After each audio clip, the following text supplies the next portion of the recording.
Look at the next old building you walk past. Really look at it, and you will probably notice something you have walked by 1,000 times without seeing.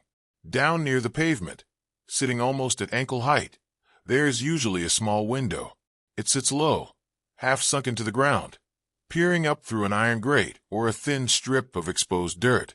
Most people glance at it for a second, if they notice it at all, and assume it is exactly what it looks like. A basement window. Nothing more to think about. Built that way on purpose, because that is simply where basement windows go. And for most people, that is the end of the thought. It doesn't require an explanation, because it doesn't seem like it needs one. But stop for a moment and actually look at the stonework around the frame. Not the glass, not the grate, the stone. Look at the carved detail bordering the edges. Look at the trim, the small decorative flourishes worked into the surface, the proportions of the frame itself. This raises questions almost immediately, because none of that belongs to a basement. Basements are functional spaces. Nobody spends time and money carving ornamental trim around a window whose only purpose is to let a little light into a coal store or a root cellar. Basement windows, historically and practically, are plain. They are small, square, unremarkable openings cut into a foundation wall, built to be efficient, not built to be admired. What sits at street level on these old buildings is something else entirely. The proportions alone tell a different story. These windows are tall enough, wide enough, and positioned with enough symmetry to have been designed for a room where people were meant to stand upright and look outward. The frame has the kind of detailing you find on windows built to be seen from the outside, at eye level, by people walking past on the street. That is how you build a front window. A window meant to be part of a facade, not hidden beneath one. It doesn't fully make sense that a basement, an afterthought space by design, would receive this kind of architectural attention. So the obvious question follows naturally. If this window was built to be looked at, and to look out from at street level, why is it underground now? At first, it seems like a small detail, easy to dismiss. Old buildings settle. Cities change. Maybe the ground simply shifted a little over time, and nobody thought much of it. But once you notice one of these windows, you start noticing them everywhere. Every old city has them. Row after row of buildings with the same low, half-buried openings, all carrying the same unusual level of detail for spaces that are supposedly nothing more than storage. That is where it becomes harder to treat as coincidence. A single strange window could be an anomaly. Entire streets of them, repeated across different neighborhoods, in different cities, start to look like a pattern instead. In 1985, this pattern stopped being an abstract observation and became something much harder to explain away. A construction crew working in Edinburgh broke through a wall, one they expected to be solid, ordinary, unremarkable. It was beneath the South Bridge, in an area that had been built over and forgotten for generations. What they found on the other side of that wall was not what anyone expected. Behind it sat more than 100 rooms, sealed since the early 1800s, untouched by human hands for nearly 2 centuries, not partially disturbed, not looted or emptied out, sealed, and left exactly as they were the day the last person walked out of them. The rooms still contained what their last occupants had left behind.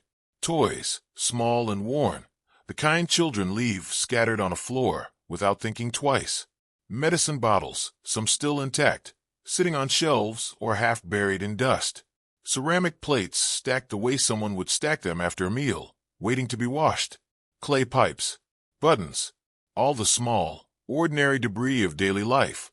The kind of thing nobody preserves on purpose because nobody thinks it matters, quietly sitting undisturbed in total darkness for generation after generation. This is where the discovery stops being simply architectural and starts becoming something closer to a mystery about people. These were not storage vaults. They were not utility tunnels or overflow space for warehouses or anything built with the intention of staying empty. Families had lived in these rooms. Families of 10 or more crowded into single chambers. Children had played on these same floors, where the toys were later found. Women had cooked here, in spaces barely large enough to move around in. Men had lived and worked and, in some cases, died in these rooms. This was not forgotten infrastructure. This was a forgotten neighborhood, sitting directly beneath a bridge that thousands of people crossed every single day without any idea of what was underneath their feet. And at some point, the city built over these rooms and simply walked away. Not immediately, not as a single decision made by a single person on a single day. It happened gradually, the way most disappearances happen, one small step at a time until the whole thing was gone. The South Bridge itself was completed in 1788, spanning a gorge that cut through the city, and it quickly became one of the busiest commercial corridors in Edinburgh. Beneath its arches, merchants set up shop, cobblers worked there, smelters worked there, tavern keepers ran their businesses out of vaulted chambers, built directly into the structure of the bridge itself. But something went wrong almost immediately, something that doesn't get mentioned often enough when the story is told. The bridge had never been properly waterproofed.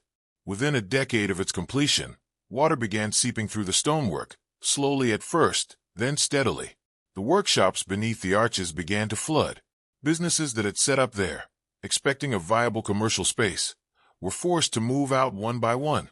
What had been a thriving stretch of shops and workrooms became damp, unreliable, and increasingly undesirable, at least to anyone with another option.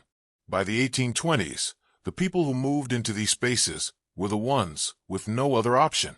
Edinburgh's poorest residents crowded into the vacated vaults, into dark, airless rooms with no running water and no sanitation. Not because the rooms were suitable for living, but because they were what was left. This raises an uncomfortable question that the standard version of a story tends to skip past quickly. If the space was already known to be damp, unsafe, and unfit for commercial use, why did an entire community end up living there anyway? The answer, if there is one, has less to do with the building and more to do with who had choices and who did not. By 1860, even those residents had abandoned the vaults. The conditions were simply too difficult to sustain, and eventually the last people moved out. What happened next is the detail that turns this from a story about urban decline into something closer to an active decision. The city did not clean the vaults out.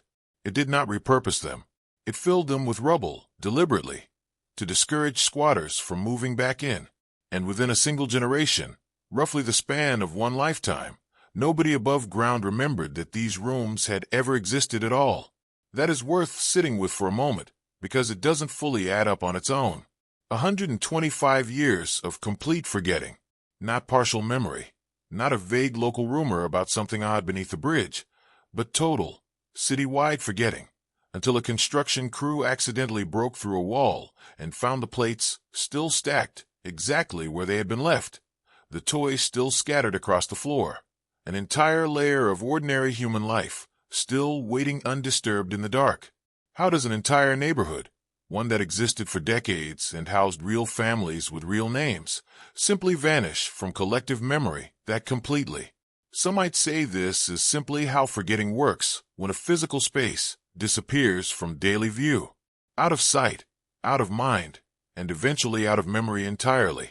That explanation sounds reasonable at first, but it doesn't fully account for the scale of what was lost, or the speed at which it happened. This wasn't a single house or a single family fading from local memory over a few generations. This was over 100 rooms, an entire section of a city, disappearing so thoroughly that people eventually treated its existence as uncertain, something closer to folklore than documented history. And this is where the explanation becomes difficult, because Edinburgh is not an isolated case. It is simply the most dramatic example of something that, once you start looking, appears to have happened again and again in different cities, under different circumstances, with strikingly similar results. Old ground floors disappearing beneath rising streets, original entrances buried and sealed, ornate stonework, clearly built to be seen, ending up hidden underground with no explanation offered to the people walking above it. That repetition is what makes the Edinburgh vaults feel less like an isolated accident of history and more like a single visible example of something much larger. At first glance, the basement window explanation still seems like the simplest one. Ground shifts, cities grow, streets get repaved and raised over time for practical reasons that have nothing to do with mystery or intention. But the timeline does not fully match that easy explanation, not when you look closely at how these floors were originally built, and not when you consider that whoever built them clearly intended these spaces to be seen, used, and lived in at street level, not buried beneath it. Somewhere between the original construction and the world we walk through today, an entire layer of these buildings quietly disappeared from view and from memory. It helps to picture the moment of discovery a little more slowly, because the details matter. A construction crew, working on a routine job, expects to find brick, mortar, maybe old pipework behind a wall like that.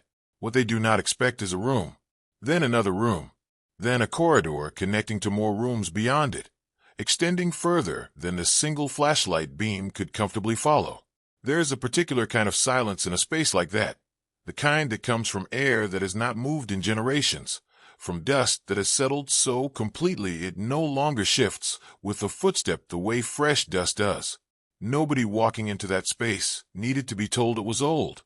The stillness alone told them that before a single object was examined, what makes the objects themselves unsettling is not their strangeness, but their ordinariness.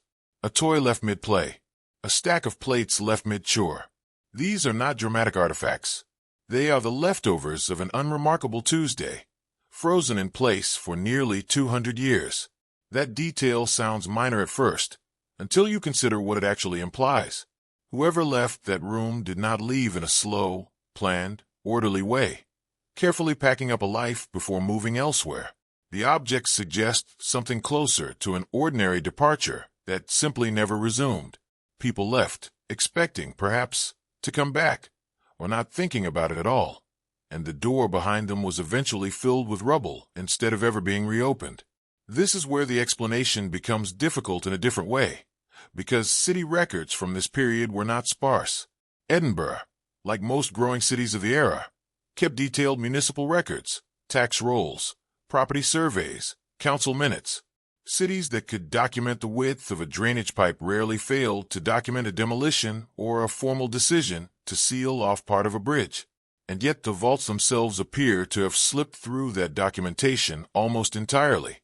There is no clear, singular record explaining exactly when the decision was made to fill them with rubble, or who specifically made it, or why the decision merited so little discussion that it left barely a trace behind.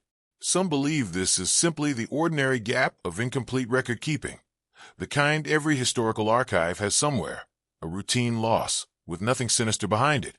Others find it strange that a city so thorough about paperwork elsewhere would leave this particular chapter so quiet, almost as if the silence itself was the point. However, the timeline does not fully match a simple story of neglect either. The gap between abandonment and rediscovery was not vague or unclear. It was precise. Decades of active use, followed by decades of decline, followed by a deliberate act of sealing, followed by 125 years of total public silence. That is not the shape of something simply forgotten by accident. It is closer to the shape of something actively removed from daily awareness, and then, over time, genuinely forgotten because nobody was left who remembered it in the first place. Whether that removal was intentional in any coordinated sense, or simply the accumulated result of many small decisions made by different people over different decades, is not something the historical record fully settles. So the question from the beginning returns, now with more weight behind it. If these were real homes, at real ground level, built with the kind of care and detail reserved for spaces meant to be looked at and lived in properly, where did the ground come from that eventually buried them? Not metaphorically. Literally. Somebody, at some point, made decisions that resulted in feet of earth and rubble covering entrances, windows, and rooms that were never designed to be underground in the first place. That detail sounds minor at first, almost incidental, until you start asking who made that decision, why it happened in more than one city, and why so little of it was ever recorded, explained, or remembered by the people living directly above it. None of this proves anything on its own. A single buried street could be an accident of engineering. A single sealed vault could be an isolated case of neglect. But the pattern keeps returning, quietly, underfoot, in city after city, waiting for someone to actually crouch down, look closely at the stone, and ask that obvious question all over again. The official explanation, when you first hear it, sounds almost too tidy to argue with. Cities across Europe and North America spent much of the 19th century fighting outbreaks of disease that spread faster than anyone at the time understood.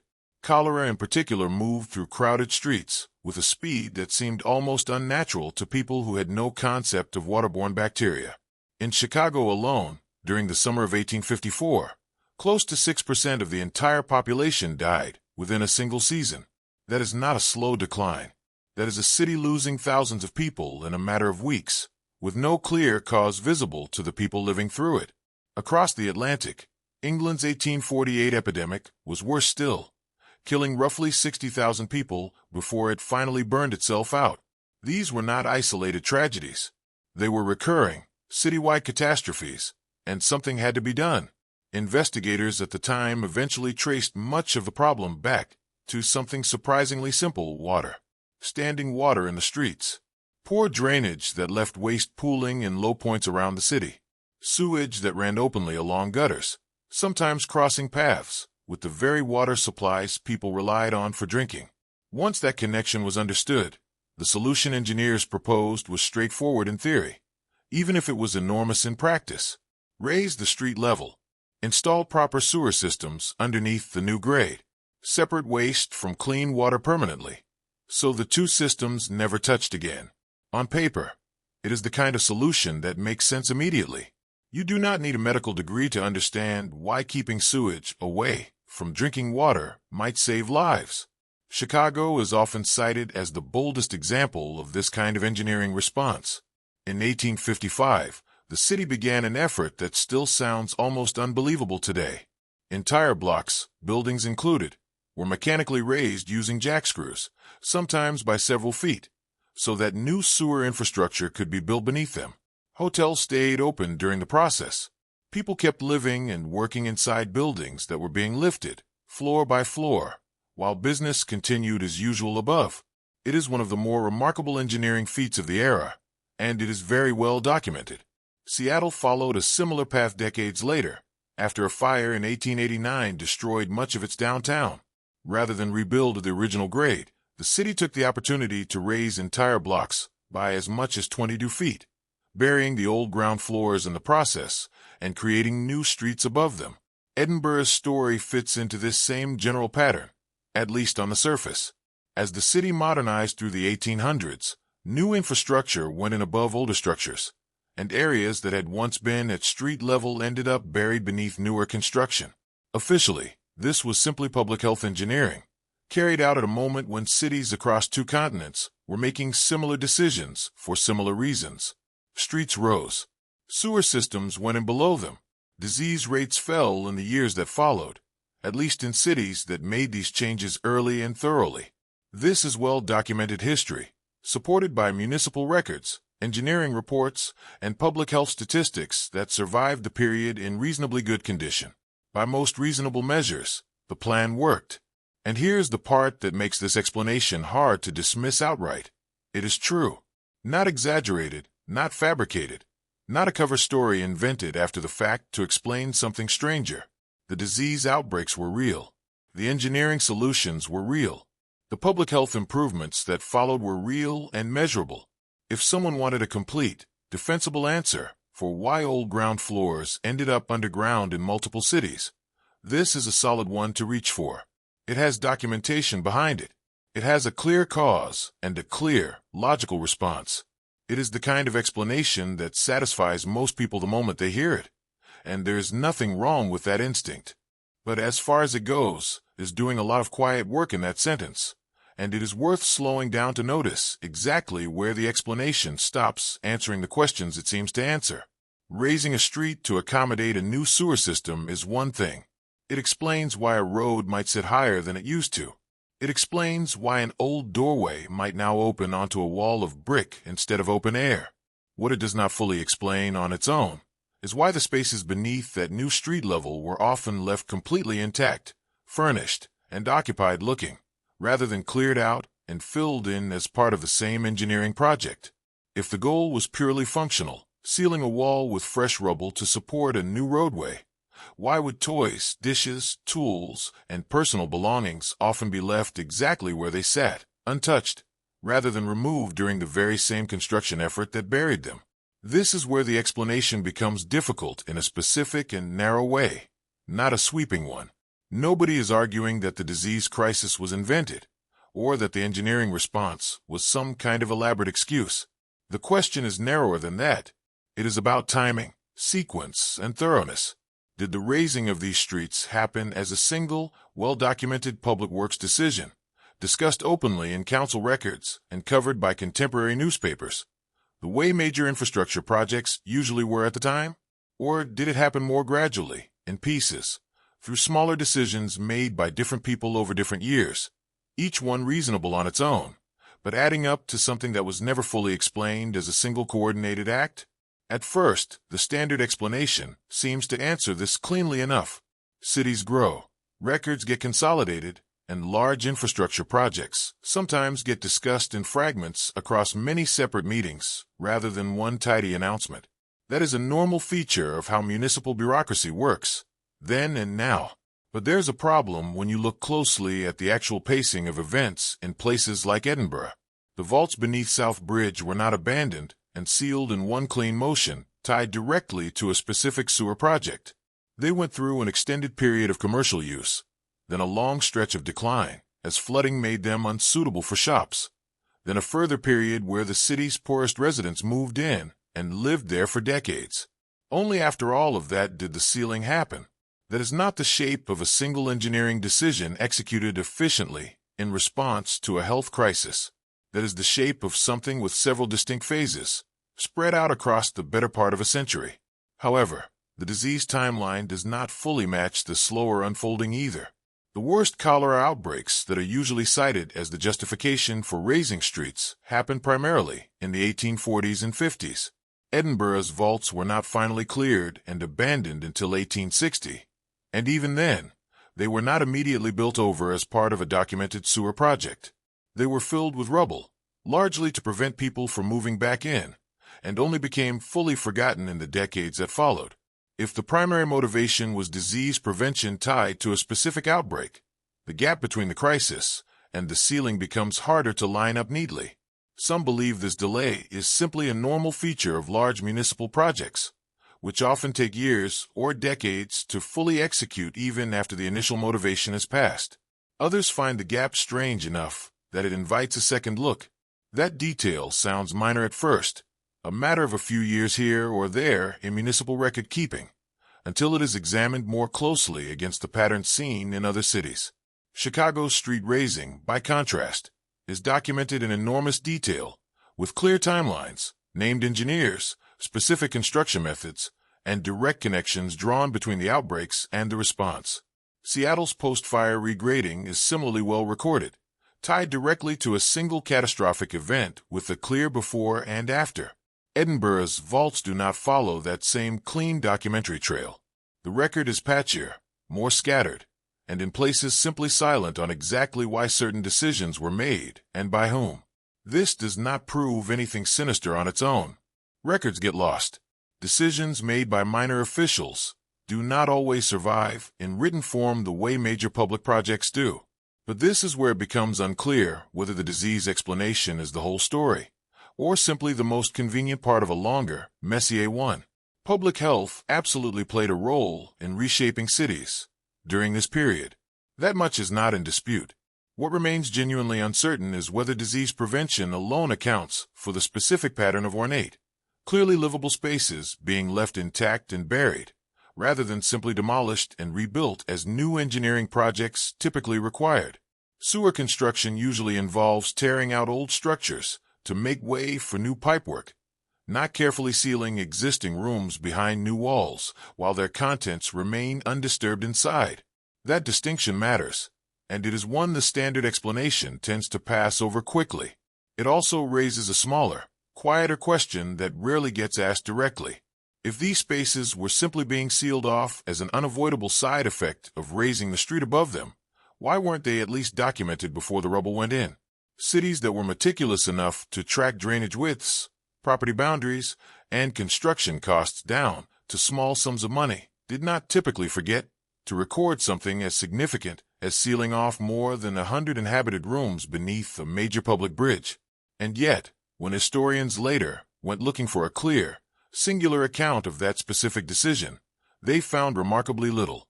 some records referencing general improvements to the area. Nothing that clearly says, on this date. For this reason, these particular rooms were filled and abandoned. At first, it seems normal enough. Not every decision gets written down in exhaustive detail, especially ones involving poorer neighborhoods that received less attention from city officials at the time. But there is a problem with settling too comfortably into that explanation as well, because the people living in those vaults were not entirely invisible to the city. Tax records, poor relief documentation, and other municipal paperwork from the period do reference residents living in areas connected to the vaults, at least in general terms. So it is not accurate to say the city had no awareness of who was living there. It simply appears that once those residents left, whether by choice or necessity, the space itself slipped out of official attention remarkably quickly, almost as if nobody felt the need to record what happened to it next. None of this contradicts the basic facts of the disease explanation. The outbreaks were real, the public health response was real, and the general pattern of raising streets to accommodate new sewer systems genuinely did happen in multiple cities during this period, including Edinburgh in a broader sense. What remains less certain is whether that single explanation fully accounts for the specific details that keep surfacing when you look closely at individual cases. The ornate stonework built for spaces meant to be seen and lived in at ground level. The personal belongings left behind exactly where they sat. The extended, multi-decade timeline that does not map cleanly onto a single sewer project tied to a specific outbreak. The thin, scattered documentation surrounding the actual sealing, in a city otherwise known for careful record-keeping. It is entirely possible that all of these details simply reflect the ordinary messiness of 19th century urban administration, where large changes happened gradually, records were kept unevenly, and poorer neighborhoods received less careful documentation than wealthier ones.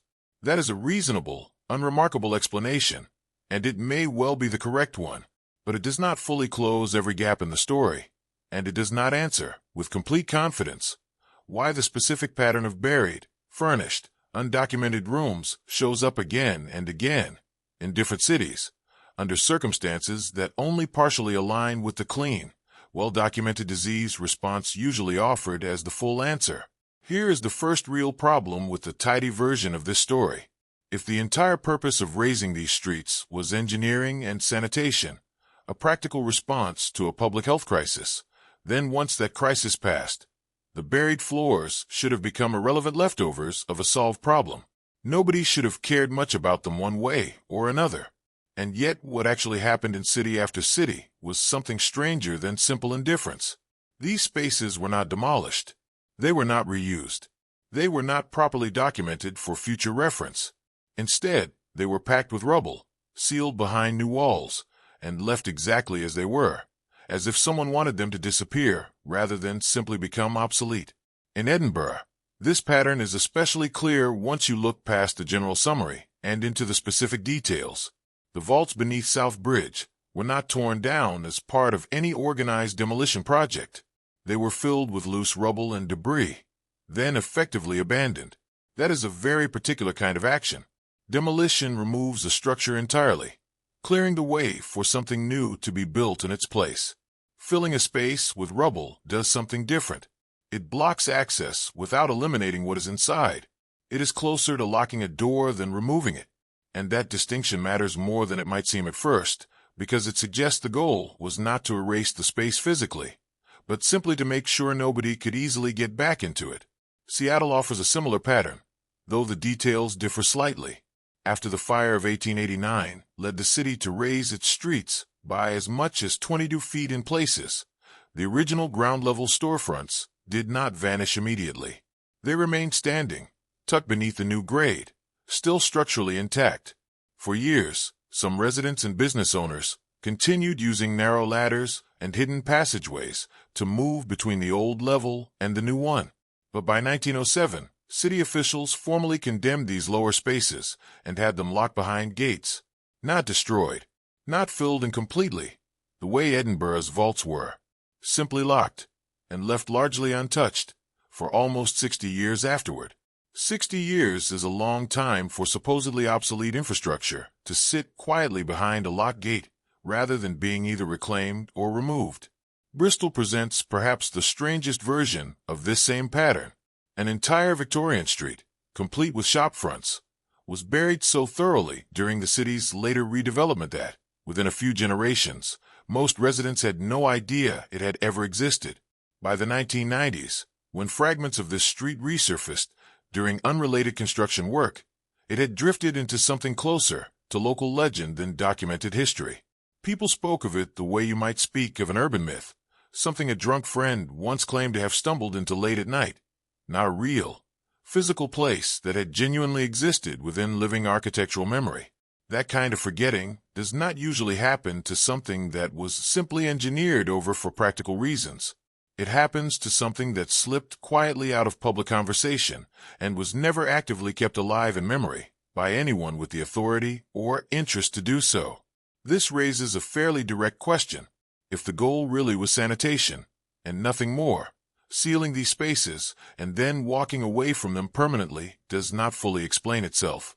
A purely practical solution to a disease problem does not require secrecy or long-term neglect. It requires burying old infrastructure just deeply enough to install new pipework safely, and then, ideally, documenting what was buried so that future engineers, historians, or property owners would understand what sat beneath their feet. That is standard practice for almost any major infrastructure project. Then and now, cities that build new systems over old ones typically keep some kind of record, if only to avoid future construction accidents. So why does that record seem to be missing, or at least oddly incomplete, in each of these specific cases? At first, it seems normal enough to assume that old records simply get lost over time. Paper deteriorates. Archives are incomplete. Cities lose track of small details across a century or more of growth and change. But there's a problem with leaning entirely on that explanation, because the loss here is not scattered or random. It follows a consistent shape across multiple cities, in multiple countries, involving multiple different local governments that had no direct connection to one another. Edinburgh's vaults, Seattle's underground storefronts, and Bristol's buried street all share the same basic structure, something built with real craftsmanship, sealed rather than destroyed, and then left undocumented long enough for public memory of it to fade almost entirely. And this is where the explanation becomes difficult, because rubble is not demolition, no matter how convenient that assumption might be. If a city needed to raise a street, one straightforward approach would be to clear out the old structure completely first, removing anything of value or interest, and then filling the resulting space with whatever material was needed to support the new grade. That is a clean, procedural approach, the kind you would expect from an engineering-first mindset, focused purely on public health and infrastructure. What actually happened instead, in several documented cases, looks more like sealing a room and simply leaving its contents behind, undisturbed, as if removing them was never part of the plan at all. That detail sounds minor at first, almost like an administrative shortcut taken to save time or money. Filling a space with loose rubble is certainly cheaper and faster than a full, careful demolition and removal process. But until it is examined more closely, it is easy to overlook what that shortcut actually implies. It means whoever made this decision was not particularly concerned with reclaiming the value of what was down there, whether that value was architectural, historical, or simply the resale value of usable building materials. Victorian construction was not cheap, and stonework carved with the kind of ornamental detail found in many of these vaults represented real time and money. Simply burying that investment, rather than salvaging or documenting it, is an unusual choice for a city that, in most other respects, was known for careful, sometimes frugal, municipal decision-making. Some believe this can be explained by simple practicality. Once a space became unsafe or undesirable, whether from flooding, poor ventilation, or general decay, it may genuinely have made more sense to seal it quickly and move forward than to spend additional resources on a careful, documented removal process. Cities under financial and public health pressure do not always make decisions that look tidy or well-planned in hindsight. Others disagree, pointing to the consistency of this pattern across different cities as evidence that something more deliberate may have been happening, even if that deliberateness was never written down in a way historians can now point to directly. However, the timeline does not fully match a simple story of rushed, practical neglect either. In Seattle's case, 60 years passed with these spaces locked, but largely intact beneath the city. That is not the timeline of an emergency decision made under pressure and then forgotten. That is closer to an ongoing, sustained choice, repeated year after year, to leave something sealed rather than revisited. If the original decision had simply been a rushed, practical response to an immediate problem, you might expect later generations, operating under different pressures and with different resources, to eventually go back and either reclaim or properly document what had been sealed. Instead, in most of these cases, that never happened until accidental rediscovery forced the issue. It doesn't fully make sense that public infrastructure, something a city paid real money to design, build, and later modify, would simply be left in place indefinitely rather than reused, cataloged, or removed entirely. Infrastructure is expensive. Cities generally do not like leaving expensive assets sitting idle and unaccounted for, particularly not for decades at a stretch. There is almost always pressure to either extract further value from something or clear it away to make room for something new. The fact that these spaces sat in a kind of administrative limbo, neither reclaimed nor removed, suggests that whatever decision-making process led to their sealing did not follow the usual logic that governs how cities typically treat valuable, expensive infrastructure. This is not to say that something dramatic or conspiratorial was necessarily happening behind closed doors. It may simply be that these spaces became inconvenient, both physically and administratively, and inconvenient things have a way of being quietly set aside rather than actively resolved, especially when resolving them would require time, money, and attention that local governments preferred to spend elsewhere. But that explanation, while reasonable, still leaves an open question sitting at the center of this pattern. If there was truly no reason to avoid looking closely at what was down there, why did nobody, across several cities and several generations, ever propose going back down to see, catalog, or reclaim what remained? That absence of curiosity, sustained across decades and multiple administrations, is itself worth noticing. Individual people are curious by nature. Someone at some point, in some city government, likely wondered what exactly was sitting beneath a sealed gate or a wall of rubble, and yet no clear record survives of anyone acting meaningfully on that curiosity until outside circumstances, whether construction accidents or unrelated development projects, forced the issue open again. Whether that reflects simple bureaucratic inertia, a lack of resources, or something closer to a quiet, unspoken preference not to look too closely at what was down there, remains an open question the historical record does not fully answer. To understand what actually happened, it helps to step back from the theories for a moment and look plainly at how these buildings were designed in the first place. The story does not begin with a mystery. It begins with an ordinary piece of civic engineering, built for a practical purpose, by people who almost certainly did not imagine how their work would be remembered or forgotten 2 centuries later. Edinburgh's South Bridge was completed in 1788, and on the surface, it was exactly what it appeared to be. A bridge built to span a gorge that had long divided one part of the growing city from another, allowing traffic, trade, and people to move more freely across a landscape that had previously made that difficult. What made South Bridge unusual, though, was not just its function as a crossing. It was designed with a series of stone arches beneath it, and rather than leaving that space empty, the builders incorporated it directly into the structure, creating vaulted chambers that could be used for commercial purposes. This was practical thinking for its time. Land in a growing city was valuable, and empty space beneath a major bridge represented an opportunity rather than a waste. Merchants moved in quickly. Cobblers set up small workshops repairing and making shoes. Tavern keepers ran modest drinking establishments out of these vaulted rooms. Smelters, whose work required heat and ventilation, also found space beneath the arches, taking advantage of what was, at least initially, a reasonably functional commercial district built directly into a piece of transportation infrastructure. This raises an interesting question about how differently these spaces were originally intended to be used. compared with how the story is often told today.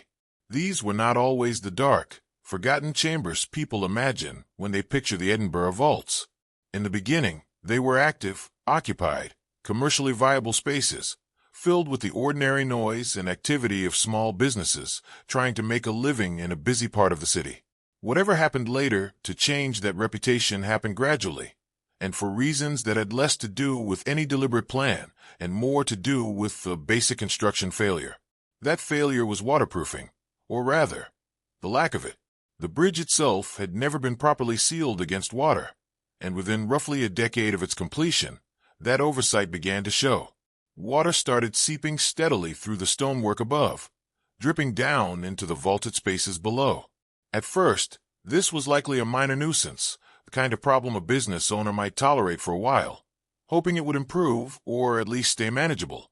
But the flooding did not improve. Instead, according to most historical accounts, it grew steadily worse over time, turning what had been a functional workshop space into an increasingly damp, unreliable place to run a business. It doesn't fully make sense, at first glance, that a major piece of civic infrastructure, built with public money and public oversight, would be allowed to develop such a basic and persistent flaw without more serious intervention. Waterproofing failures were not an unknown problem in 18th century construction, and reasonably effective methods existed even then to address seepage through stonework. Yet the vaults beneath South Bridge appear to have continued flooding for years, with no clear record of a serious, sustained effort to fix the underlying problem. Some believe this reflects simple budget constraints, common in large infrastructure projects of the period. Others find it strange that a problem serious enough to eventually drive out every legitimate business in the space was never treated as a priority worth solving properly. As the flooding worsened, the businesses that had originally moved into the vaults began to leave, one by one. This was not a dramatic, single event, but a slow, practical response to an increasingly unworkable situation. Nobody wants to run a cobbler's shop or a tavern in a room where the floor stays damp and the walls seep water on a regular basis. Business owners who had other options simply moved elsewhere, taking their trade to drier, more reliable locations elsewhere in the city. What they left behind was a series of empty, increasingly deteriorated chambers, still structurally sound in most cases, but no longer desirable for anyone with a genuine choice in the matter. By the 1820s, roughly 3 decades after the bridge's completion, a new group of occupants had begun moving into these same spaces, though for very different reasons than the original merchants. These were among the poorest residents of Edinburgh, people with few options left in a rapidly growing and increasingly overcrowded city. Families, sometimes numbering 10 or more people, crowded into single chambers that had never been designed for residential living. No running water, no sanitation systems, poor ventilation, made worse by the ongoing dampness that had already driven out the previous tenants. These were not homes in any comfortable sense of the word. They were shelter, and for people with nowhere else to go, shelter was enough to justify enduring conditions that most others would have refused outright. This is where the explanation becomes difficult in a particular way, because it forces an uncomfortable question about who ends up living in spaces everyone else has already abandoned. If the vaults were already known to be damp, unhealthy, and structurally compromised by ongoing water damage, why did an entire community end up settling there for decades? The honest answer likely has less to do with the building itself and more to do with the broader economic pressures of the period. Edinburgh, like many rapidly industrializing cities, was dealing with overcrowding and housing shortages that left its poorest residents with severely limited choices. When legitimate housing options are scarce or unaffordable, damp, structurally troubled space beneath a bridge can start to look like the only realistic option available.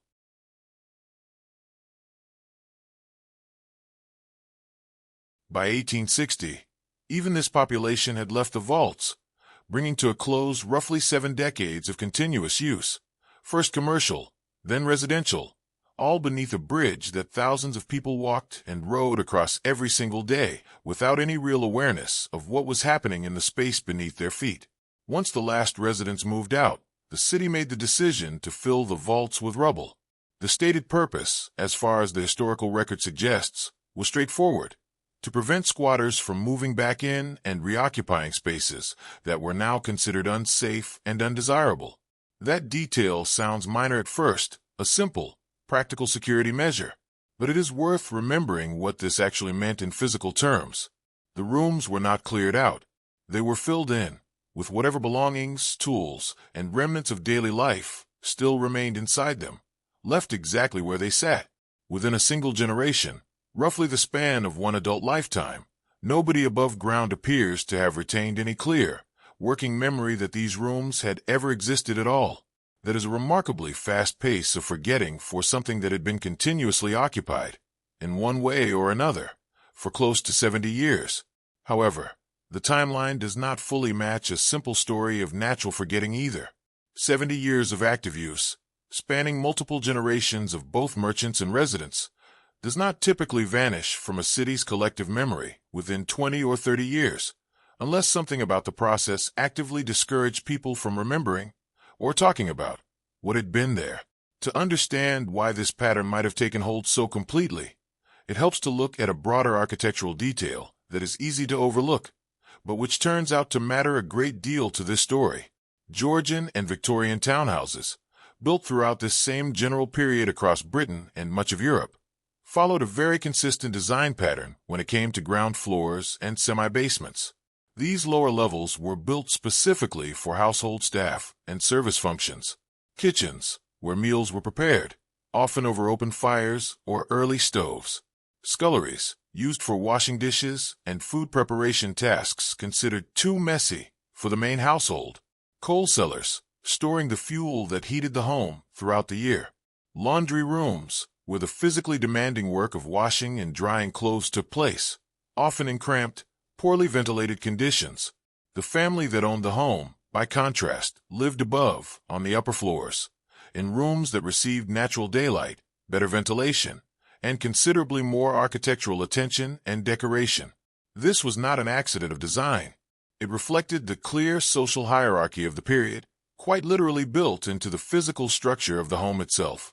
Servants occupied the lower, less desirable levels, doing the physical labor that kept the household running, while the family lived above them, both socially and, in a very direct architectural sense, physically as well.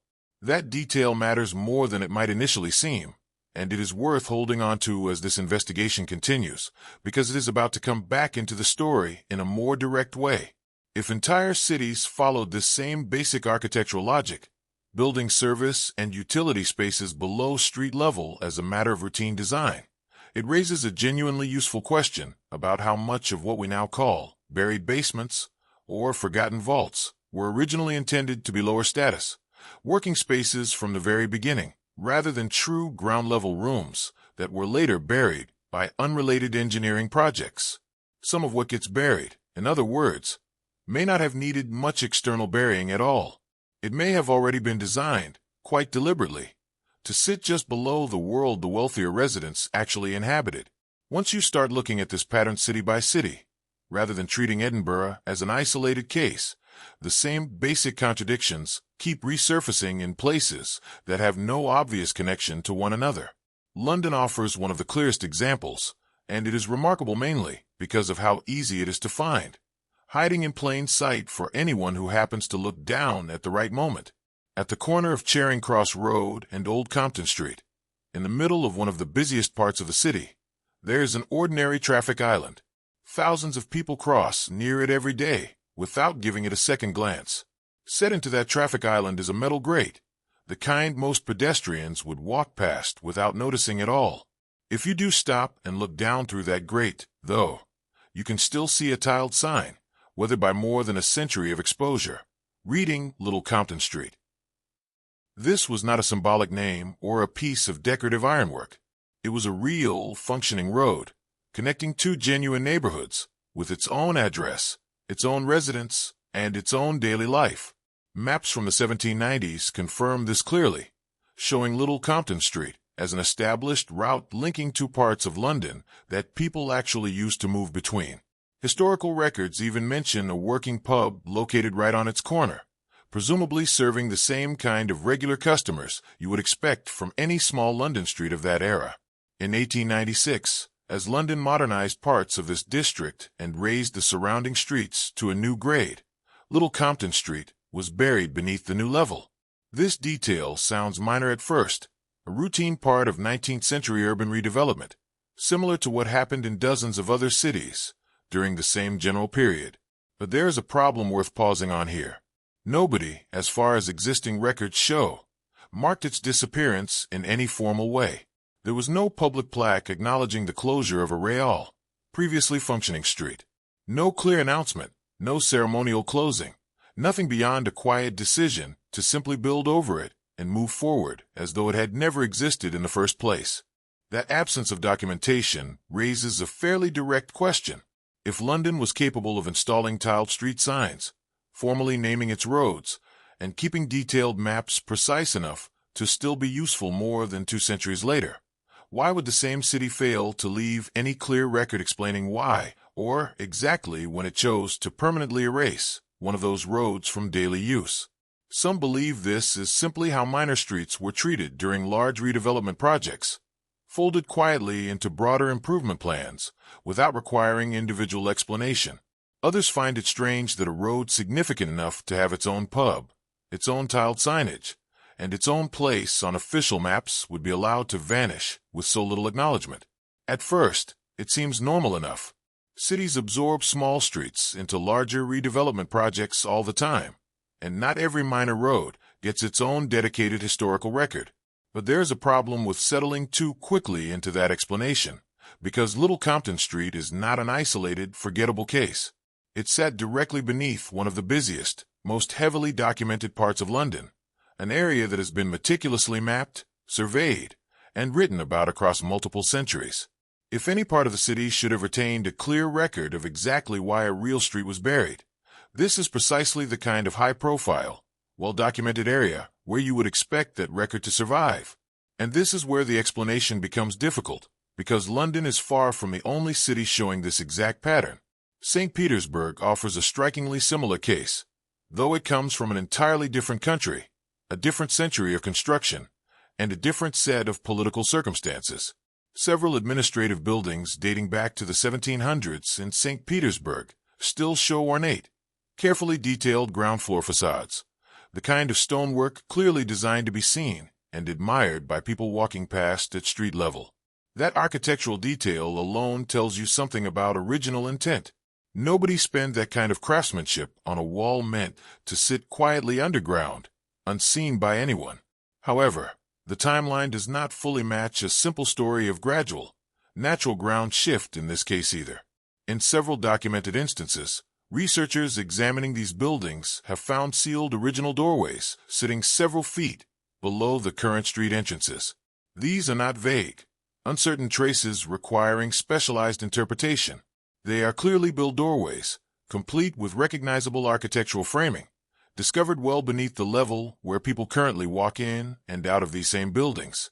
Whatever process buried these entrances happened with enough force, or enough deliberate intention, to leave several feet of material covering what were once fully functional ground-level doors. That detail sounds minor at first, a curious footnote about foundation depth, but it is worth examining more closely, because several feet of accumulated material does not typically appear through ordinary settling or gradual urban development alone, at least not without some form of intentional construction decision layered on top of it.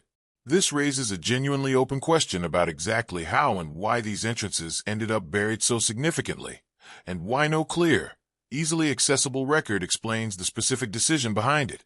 In a city otherwise known for extensive historical documentation covering nearly every other aspect of its construction and development, it is worth noting, at this point, that St. Petersburg has attracted its own share of exaggerated local folklore surrounding this exact mystery. Some locals have claimed, only half seriously in most cases, that Peter the Great did not actually build the city from scratch, but rather discovered it already buried, essentially inheriting an earlier, unexplained settlement rather than founding a new one entirely.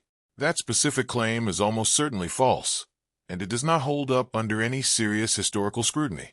St. Petersburg's founding is well documented, tied directly to Peter the Great's deliberate decision to establish a new capital, built according to clear, recorded plans, using labor and resources that are extensively documented in Russian historical records.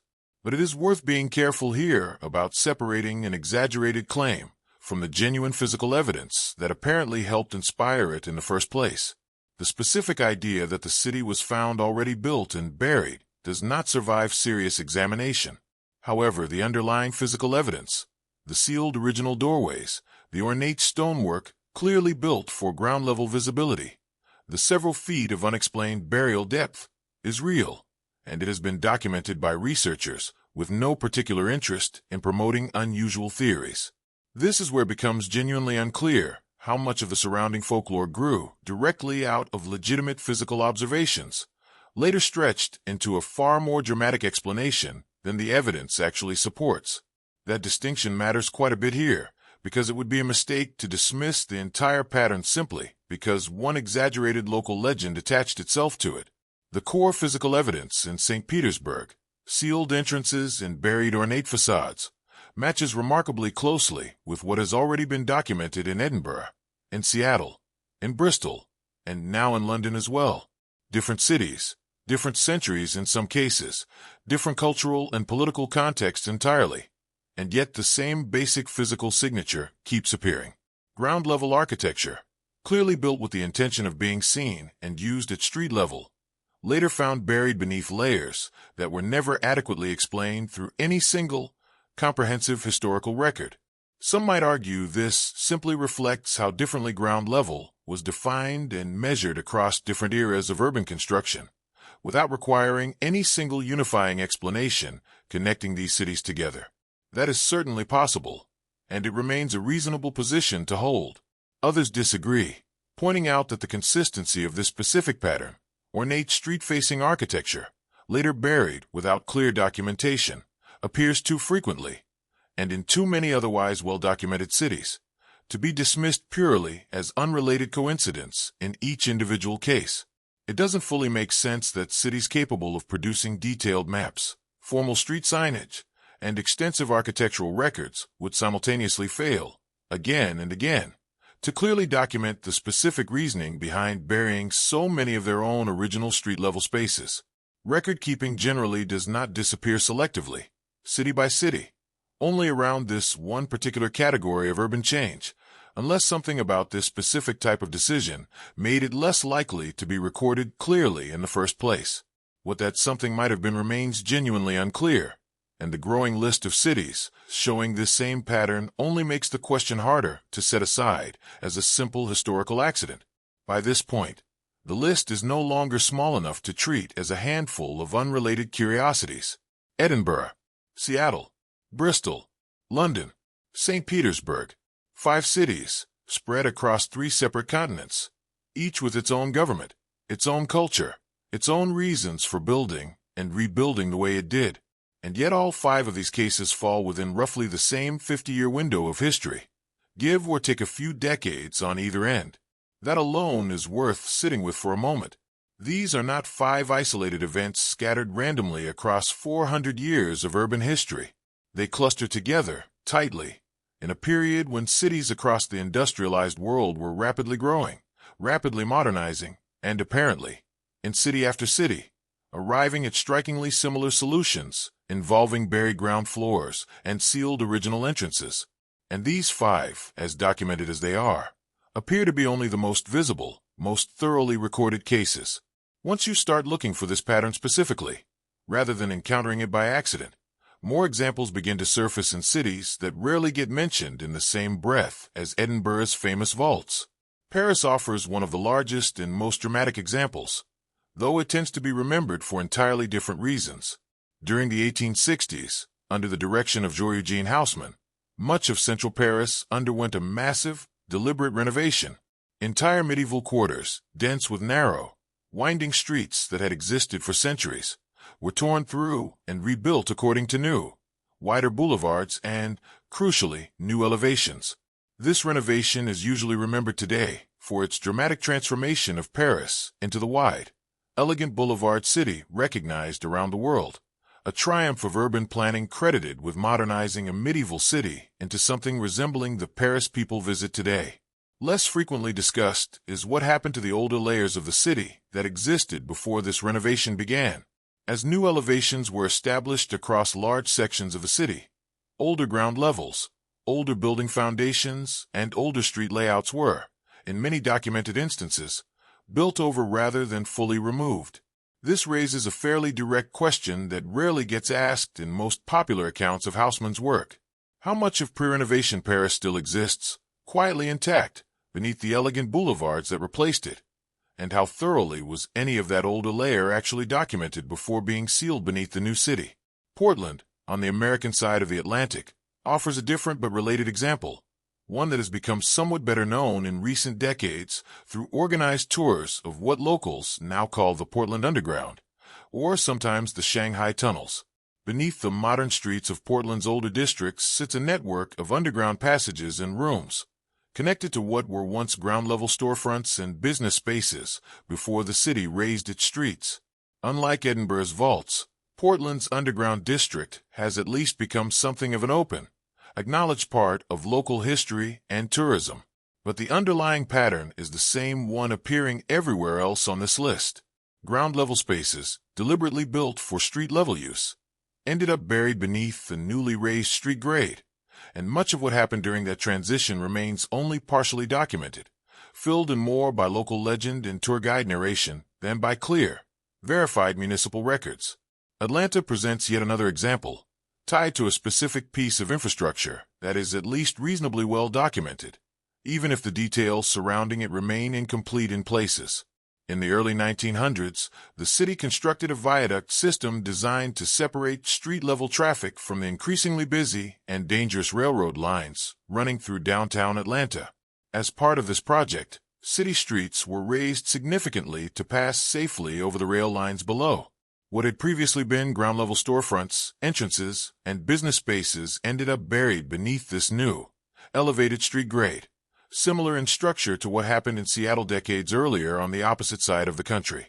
What makes this pattern so difficult to dismiss as simple coincidence is not any single case on its own, but the fact that these decisions were made independently by different city governments in different countries, with no meaningful coordination or communication between them.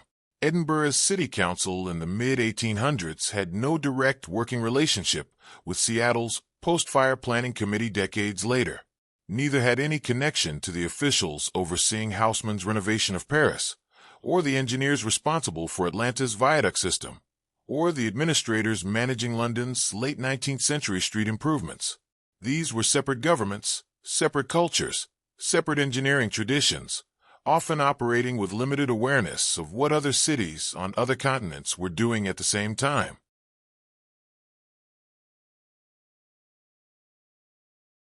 And yet, independently, without any obvious coordination, the same basic solution kept appearing again and again. Raise the ground level. Bury whatever sits beneath the new grade. Move forward without looking back, and without leaving behind any particularly clear or thorough documentation explaining exactly how or why the decision was made in each specific case.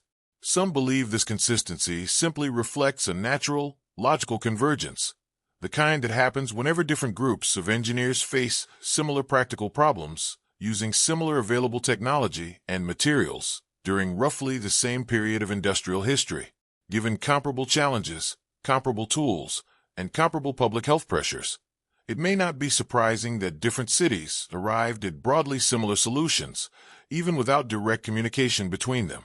Others point out that convergence this precise, repeated this many times, across governments that genuinely never consulted one another, deserves at least a second, closer look before being dismissed as simple coincidence.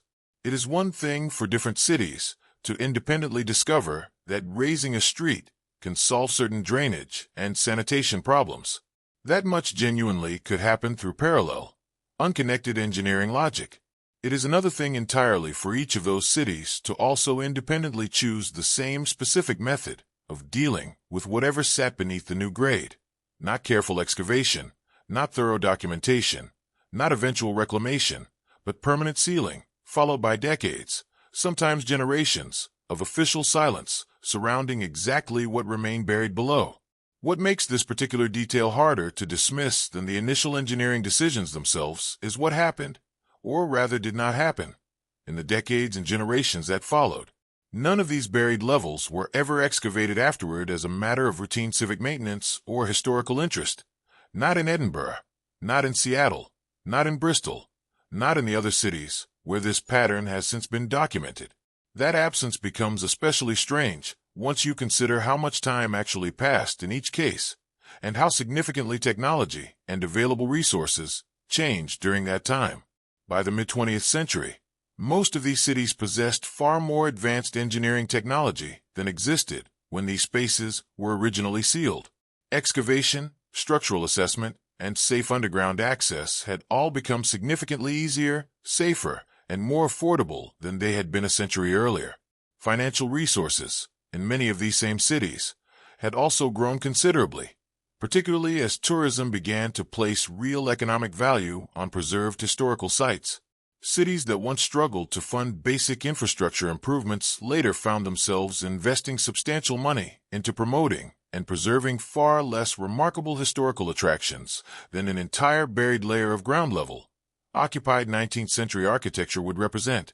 That detail sounds minor at first, easy to overlook amid the broader engineering story, but it is worth examining closely because the combination of improved technology, increased available funding, and growing public interest in historical preservation should have created exactly the right conditions for at least some of these cities to revisit their buried levels much earlier than they eventually did.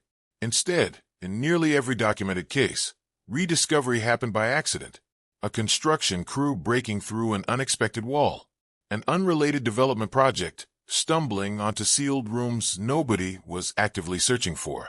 Nowhere in this pattern do we find a city deliberately, proactively deciding to reopen and properly document what it had sealed away generations earlier, simply because the means to do so safely and affordably had finally become available. However, the timeline does not fully match a simple story of civic indifference either, because indifference alone does not typically explain such a long, consistent stretch of avoidance, spanning multiple generations of city officials who had no direct personal connection to the original decisions made by their predecessors. If burying these spaces really had been purely incidental to basic sanitation engineering, with no deeper significance attached to the decision, you might expect at least occasional efforts at rediscovery driven by simple curiosity, historical interest, or practical reuse of valuable underground space as cities grew increasingly crowded and land increasingly expensive. That kind of occasional curiosity-driven excavation essentially never appears in the historical record across any of these cities, until circumstances force the issue open from the outside. This raises questions that remain genuinely difficult to answer with full confidence. If the original burial was purely incidental, a simple, practical byproduct of sanitation-focused street raising with no further significance attached to it, why does the pattern of permanent, undisturbed sealing repeat itself so precisely, city after city, continent after continent, across governments with no direct connection to one another? Why does curiosity, ordinarily such a persistent and predictable human trait, appear to have been almost entirely absent whenever officials in these cities considered what might still remain sealed beneath their own streets? And why, in every documented case so far, has rediscovery only ever happened by accident, rather than through any deliberate, planned effort at excavation, even long after the practical obstacles that might have once justified such caution had clearly disappeared? There is a financial detail buried in the paperwork of this era that rarely makes it into the popular version of this story, and once you start following it closely, it becomes difficult to ignore. In 1848, England passed the Public Health Act, a piece of legislation usually remembered, correctly, as a genuine and important step toward improving sanitation across British cities. Before this act, responsibility for maintaining streets, including paving, drainage, and general cleaning, largely fell on individual property owners. If the street outside your building flooded or fell into disrepair, in many cases, it was your problem to fix, not the city's. The 1848 Act shifted that responsibility away from individual property owners and placed it instead in the hands of municipal government. On the surface, this looks like a straightforward, sensible reform, And in many respects, it was exactly that. Coordinated, city-funded infrastructure improvements tend to work more effectively than the patchwork of individual property owners handling their own small sections of street independently. But this shift also meant something else, something that gets mentioned far less often when this period of history is discussed. It meant that taxpayers, collectively, through public funds, began paying for improvements that directly and substantially increased the value of privately owned buildings. This raises a fairly direct question worth sitting with for a moment. When a street is raised, drained, and properly paved using public money, the private buildings lining that street generally become more valuable as a direct result. Better access, improved sanitation, and a more desirable street frontage all tend to raise property values. That increase in value flows directly to the private owners of those buildings, even though the underlying improvement was funded collectively by the public, rather than by the property owners themselves. This is not necessarily evidence of anything sinister on its own. Public infrastructure improvements often benefit private property owners as a natural side effect, but it does establish a financial dynamic worth remembering as this story continues. Here is the part that gets mentioned even less often, and it is worth explaining slowly, because the mechanics of it are easy to miss at first. When a street is physically raised, and a building's original ground floor ends up sitting below the new street level, that space frequently undergoes a change in official classification on paper. In most tax and property assessment systems of the period, and in many systems still in use today, basement square footage is treated differently from ground-level, habitable residential space. Basements, by definition in most classification systems, are often not counted as fully taxable primary living space in the same way that a proper ground floor would be. That detail sounds minor at first, a small technical distinction buried somewhere in municipal tax code, but it is worth examining more closely because of what it actually implies in practical terms. The physical walls of the building did not move. The overall structure did not shrink in any meaningful sense. The rooms that had previously served as a fully valid, taxable ground floor were still there, still structurally intact, still just as spacious and functional as they had been the day before the street outside was raised. What changed was not the building itself, but its classification on paper, purely as a result of where the new street level happened to fall relative to the building's original entrance and windows. And that reclassification carried a very real, very practical financial consequence. Valuable, previously taxable living space effectively vanished, at least as far as the official tax records were concerned, simply because it now sat below the new street grade rather than at it. The tax bill attached to that space often vanished along with it. This is where the explanation becomes difficult, because this specific financial outcome, taxable space quietly disappearing on paper following a street-raising project, does not appear to be a rare, isolated occurrence tied to one particular city or one particular property owner with unusual influence over local officials. Instead, this exact pattern repeats itself, with striking consistency, in city after city, every time a significant regrading project went through during this general period. Edinburgh, Seattle, Bristol, London. Each of these cities carried out major street-raising projects during roughly the same broad era, and in each case, the underlying financial mechanics appear to follow the same basic shape. Public money funds a street improvement. Property values along that street generally increase as a result, and in many individual cases, previously taxable ground floor space quietly shifts into a lower, less heavily taxed basement classification, purely as a side effect of where the new street level happens to land.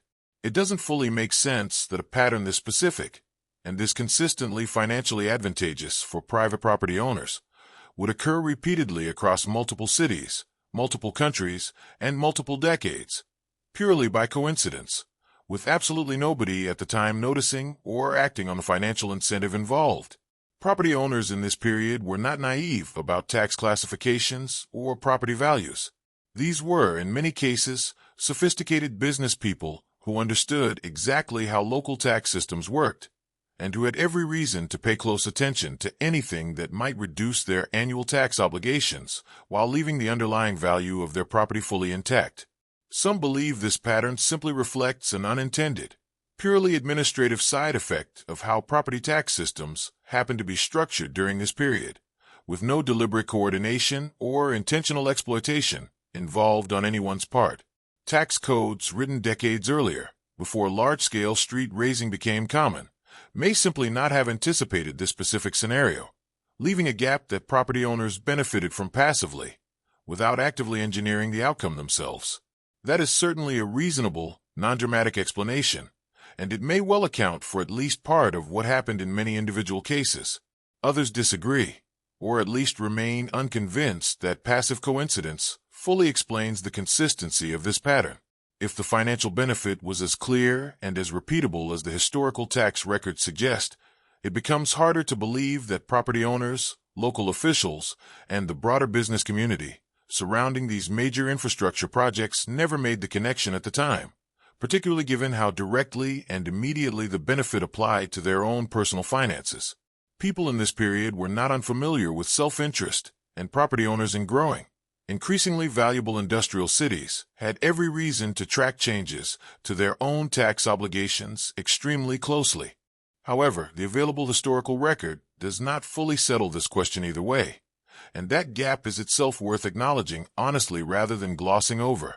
Direct documentation explicitly proving coordinated, intentional exploitation of this specific tax loophole has not surfaced clearly in the historical record, at least not in the sources most commonly cited when this pattern gets discussed. What survives instead is the pattern itself, repeated with unusual consistency across multiple independent cities, alongside a broader historical silence surrounding whether anyone at the time openly acknowledged, debated, or challenged this particular financial side effect of street-raising projects. That silence, much like the silence surrounding the physical burial of these spaces themselves, is difficult to interpret with complete confidence.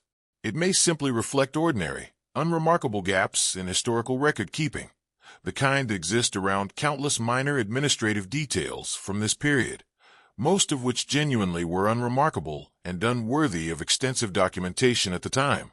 Or it may reflect something closer to quiet, widespread awareness among property owners and local officials, and financial advantage well understood at the time, but never discussed openly enough or controversially enough to generate the kind of documented public debate historians can now clearly point back to. Which of these two possibilities is closer to the truth remains, at this point, a genuinely open question. So far, this investigation has largely focused on buildings, streets, and tax records. But there is another question sitting underneath all of this, one that gets asked far less often than it probably should. What actually happened to the people who lived in these spaces before they were sealed away? Not the landlords who owned the buildings, not the merchants who ran shops out of these lower levels before moving somewhere drier. The people whose entire daily existence was built around these semi-basement spaces from the very beginning. The servants whose kitchens, sculleries, and sleeping quarters were designed into these lower floors as a matter of standard architectural practice, exactly the way the earlier chapter in this investigation described. When a street rose and the semi-basement became a sealed foundation, the housing that had once existed in that space did not get relocated somewhere else, or rebuilt at a new, safer elevation. It simply disappeared, along with the tax classification attached to it. This raises a fairly uncomfortable question that tends to get skipped over in the tidier version of this history. If entire categories of housing space were quietly vanishing as cities modernized, where did the people who had actually lived in that housing go? London offers one of the clearer, better documented examples of what happened in practice, even if the full picture remains frustratingly incomplete. In 1877, the city passed the Metropolitan Streets Improvement Act, a piece of legislation authorizing the demolition of entire sections of Soho and St. Giles in order to build wider, more modern roads through increasingly congested parts of the city. This was framed, at the time, as a straightforward improvement project, the kind of infrastructure upgrade that seemed hard to argue against on its face. Wider streets meant better traffic flow, improved access, and a more modern, functional city center. But demolishing entire neighborhoods, even in the name of improvement, meant displacing the people who actually lived there. The 1877 Act appears to have anticipated this problem, at least on paper. The law specifically required that the displaced population, more than 3,000 laborers according to surviving records, be properly rehoused elsewhere as part of the redevelopment process. That detail sounds reassuring at first. It suggests the people responsible for this project understood the human cost involved and built in a formal mechanism to address it directly, rather than simply ignoring the problem entirely. However, the historical record does not fully support the idea that this requirement was actually carried out as intended. Surviving documentation from the years following the Act's passage shows that the rehousing requirements were, in practice, widely ignored for an extended period. This is where the explanation becomes difficult, because a legal requirement existing on paper and a legal requirement being actively enforced in practice are two very different things, and the gap between them in this specific case appears to have been substantial. Most of the displaced laborers, according to the surviving record, did not relocate to new housing built specifically to accommodate them, the way the original legislation seemed to intend. Instead, they largely stayed within the same general area, compressed into whatever housing still remained standing nearby. Rooms that had previously held smaller numbers of people began holding more. Buildings that had already been crowded became increasingly overcrowded, absorbing displaced families and individuals who had nowhere else within reasonable reach to go. Over time, as this compression continued, tracking exactly where these displaced people ended up became increasingly difficult, until their presence became, in a very literal statistical sense, hard to trace through the surviving records. That detail sounds minor at first, an unfortunate but understandable byproduct of rapid urban redevelopment carried out without sufficient follow-through. But it is worth examining more closely, because the pattern it describes is not a story of people simply vanishing without explanation. It is a story of people being pushed into increasingly dense, increasingly difficult living conditions in the immediate surrounding area, largely out of view of the wider, wealthier city that benefited from the resulting improvements.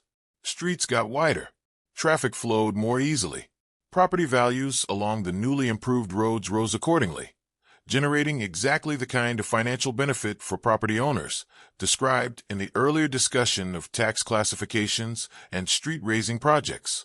And the people who had once lived at or near street level, in the spaces later cleared to make way for these improvements, did not disappear from the city entirely. They were, in effect, quietly absorbed into denser, more crowded conditions nearby, close enough to remain part of the general urban population, but increasingly pushed out of formal visibility, out of clear documentation, and out of the specific spaces that had once been designed, at least in part, around their daily presence and labor. This raises questions that remain difficult to answer with full confidence, using the surviving historical record. How many of the more than 3,000 displaced laborers referenced in the 1877 legislation were ever actually provided with the properly rehoused living conditions the law technically required?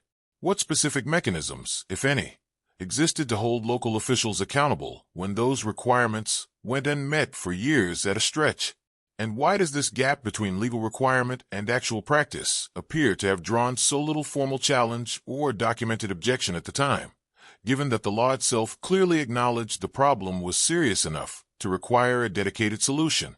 Some believe this simply reflects the ordinary limitations of 19th century municipal enforcement, where well-intentioned legislation frequently outpaced the practical resources and political will available to actually carry it out consistently.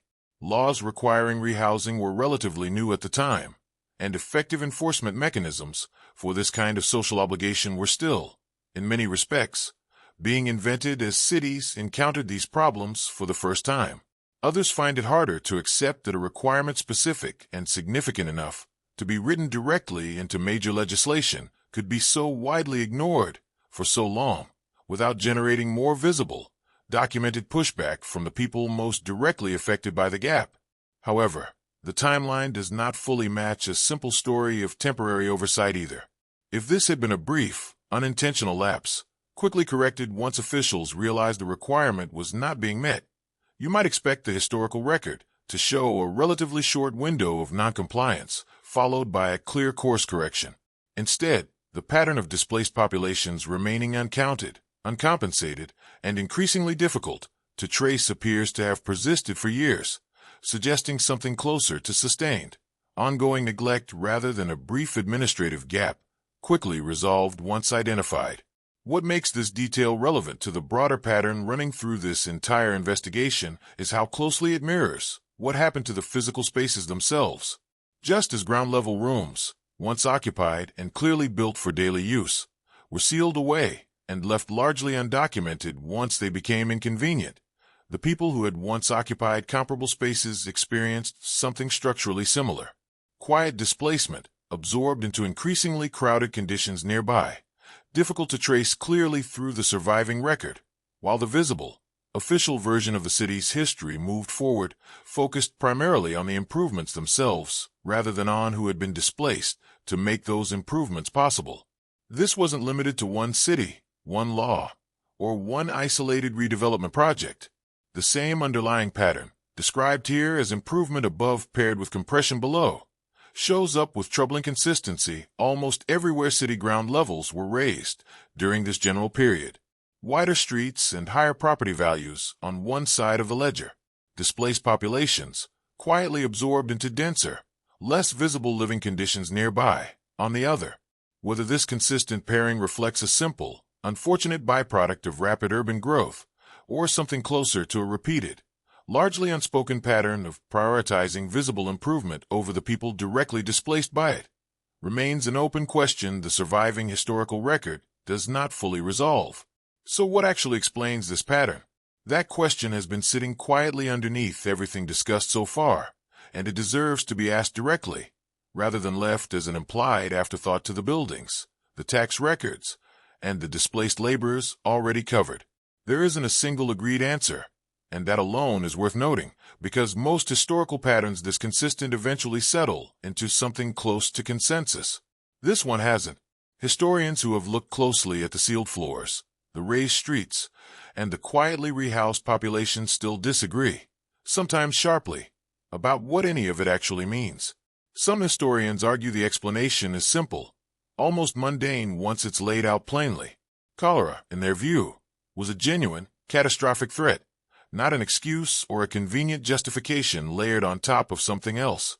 Tens of thousands of people were dying in outbreaks that seemed to strike without warning, and for much of the 19th century, nobody fully understood why.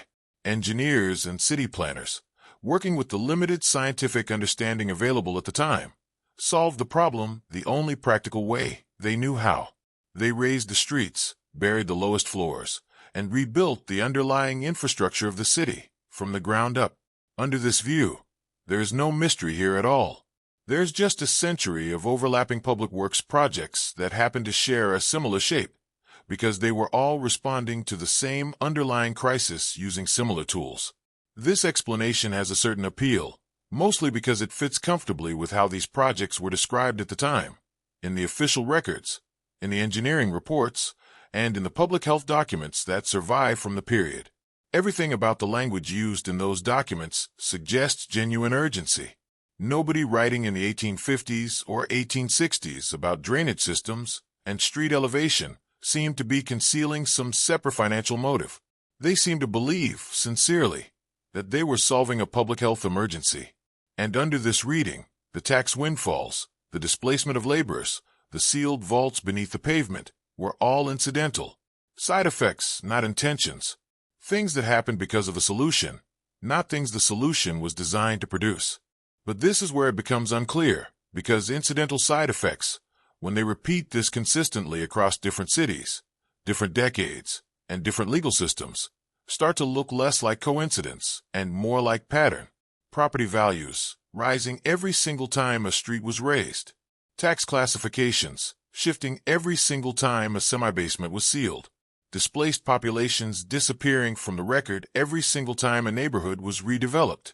If these were truly just side effects of an unrelated public health project, you might expect at least some variation. Some cities where property values didn't rise. Some redevelopment projects where displaced laborers were, in fact, properly rehoused, the way the law required. Instead, the pattern holds with a consistency that starts to feel less accidental the more closely it gets examined. Others, working from a very different angle entirely, point to something stranger, something that has nothing directly to do with cholera or public health at all. For over 150 years, from 1696 to 1851, England literally taxed windows. This wasn't a minor, obscure regulation buried in some forgotten corner of English law.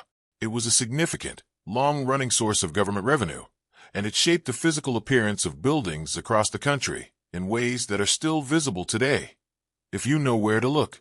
The logic behind the tax was straightforward on paper. More windows suggested a larger, wealthier household, so taxing windows became a rough, indirect way of taxing wealth itself, without the administrative complexity of assessing income or property value directly. Landlords, predictably, responded the way people usually respond to taxes they'd rather not pay. They bricked up windows. Not occasionally, not in isolated cases, but as a widespread, practical strategy for reducing their tax burden. This left people living in rooms that were, in a very literal sense, sealed off from natural light, not because the architecture required it, but because someone else's financial calculation decided their light wasn't worth the cost. You can still find those sealed brick outlines on old buildings today. Faint rectangular shapes in the brickwork where a window used to be, now filled in and painted over, but never quite matching the surrounding wall closely enough to disappear completely. To this second group of historians, the buried floors described throughout this investigation look like the same instinct, just expressed in a different form, a century or so later. Not a public health response at all, at least not entirely. Something closer to a long-running pattern of treating light, space, and visibility as things to be taxed, minimized, or hidden, whenever doing so benefited whoever happened to be doing the building. Under this reading, the window tax and the buried semi-basements aren't separate stories that simply resemble each other by coincidence. They're connected expressions of the same underlying logic, applied to different centuries and different building features, but following a remarkably similar shape each time. That comparison sounds compelling at first, mostly because the visual parallel is so striking. Bricked-up windows above ground, bricked-up floors below it, both representing spaces where light and access were deliberately reduced for financial reasons. But it doesn't fully make sense as a complete explanation either, because the window tax and the street-raising projects operated under very different legal and financial logics. The window tax was a direct, individual response to an individual, unavoidable cost. A landlord bricked up a window because doing so immediately reduced a specific tax bill they were personally responsible for paying. The street-raising projects were different. They were large, coordinated, municipal-level infrastructure projects, requiring years of planning, engineering work, and public funding, not a quick, individual decision made by a single property owner trying to save money. This raises a fairly important question that doesn't have an easy answer. Can an instinct really transfer across a gap that wide? From an individual landlord's quiet, private decision to avoid a tax, to a city government's large-scale, publicly funded infrastructure project addressing a genuine health crisis? The two situations share a surface-level similarity, certainly. Both involve reducing light and space in ways that benefited whoever controlled the property. But the scale, the legal mechanism, and the stated public justification are different enough that treating them as simply the same instinct, expressed twice, might be oversimplifying something considerably more complicated. And this is where the explanation becomes difficult, because neither side of this disagreement seems entirely wrong, and neither seems entirely sufficient on its own either. The public health explanation accounts for the urgency, the scale, and the genuine crisis that clearly motivated these projects in the historical record. But it doesn't fully account for why the financial benefits landed so consistently in the same direction, favoring property owners and city treasuries, while the costs, displacement, lost housing, disappearing tax classifications, landed just as consistently on everyone else. The window tax explanation accounts for that second pattern rather well, the instinct to treat light and space as something to be controlled and monetized. But it doesn't fully explain the scale, the coordination, or the genuine public health urgency that clearly shaped how these projects were described and justified at the time. Some believe this simply reflects the ordinary complexity of historical causation, where large events rarely have one clean, single explanation, and where multiple overlapping motivations, some public, some private, some conscious, some not, blend together into outcomes that resist tidy categorization decades or centuries later. Under this view, trying to choose one explanation over the other misses the point entirely. Both forces were probably operating at once, tangled together in ways that the surviving records simply don't separate cleanly for us now, no matter how carefully those records are studied. Others find that answer a bit too convenient, a way of avoiding a harder, more specific question by simply splitting the difference between two explanations without fully resolving either one. If both forces were genuinely at work, they argue, there should be some way to trace which one dominated in which specific cases. Some redevelopment projects should show clearer evidence of public health urgency driving the decisions, while others should show clearer evidence of the financial incentive taking priority. Instead, the historical record tends to blend both justifications together so thoroughly that separating them, case by case, city by city, becomes almost impossible using the documents that have actually survived. That detail sounds minor at first, an ordinary limitation of doing historical research this far removed from the events themselves. But it becomes more interesting the more closely it's examined, because the blending itself might be revealing something.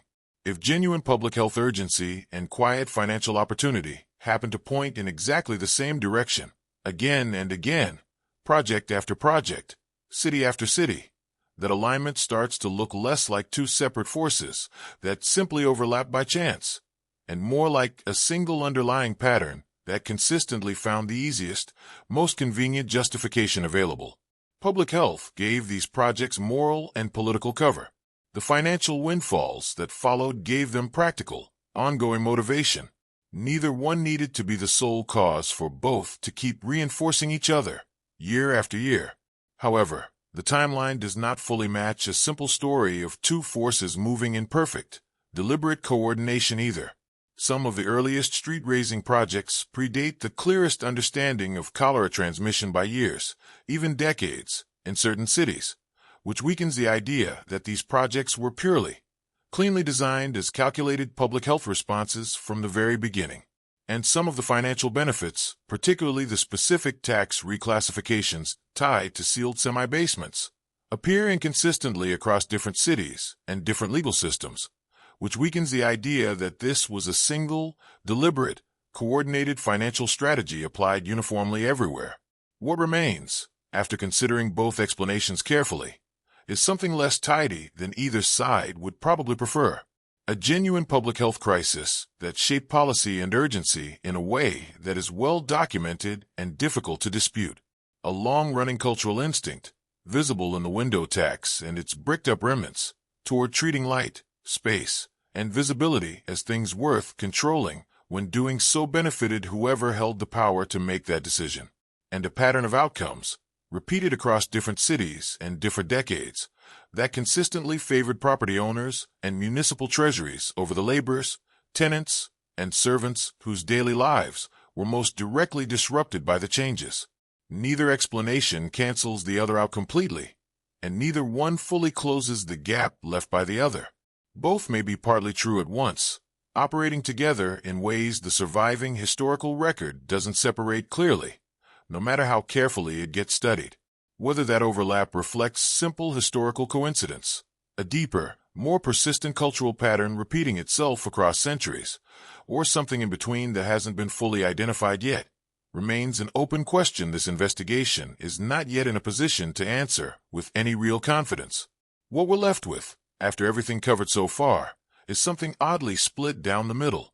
On one side sits a pattern that is documented, physical, and undeniable. The raised streets are real.